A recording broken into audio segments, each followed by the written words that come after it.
Thank you, Nelson and Alex DeMille, for joining us here at New Canaan Library. We have an exciting evening planned and a nice opportunity to chat a little bit beforehand. So welcome and congratulations on the publication of your latest novel, The Deserter. Thank you. Very exciting. So I know that research is a big part of your oeuvre and a big part of your process. Can you talk a little bit about research, how it's changed for you, and really maybe even the role of libraries in the course of that, as obviously we're interested in talking about libraries here. Right. Well, libraries were my lifesaver when I first started writing in 1976. If it wasn't for libraries, I couldn't have done any of those novels. I certainly couldn't afford to buy these books. There weren't that many bookstores around anyway.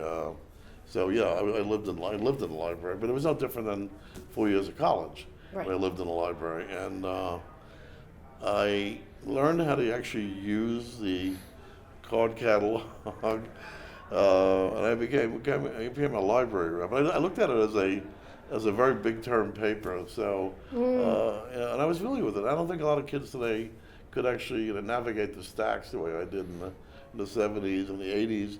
Right into the 90s, and it has changed. I mean, you go to the library now and go on the internet. But I had two great librarians in my little town. I live in Garden City, Long Island.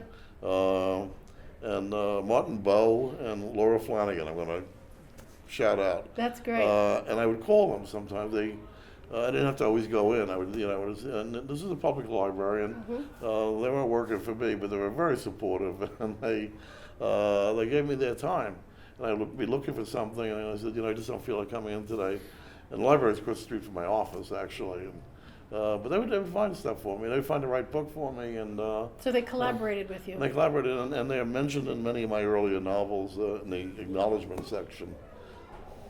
That's great. Well, in that regard, libraries haven't changed very much. We have a lot of collaboration going on today. Yeah. We're very grateful for your time. We're very grateful that you're here, and thanks for joining us. Absolutely. Thanks for Thank having you. us. Thank you.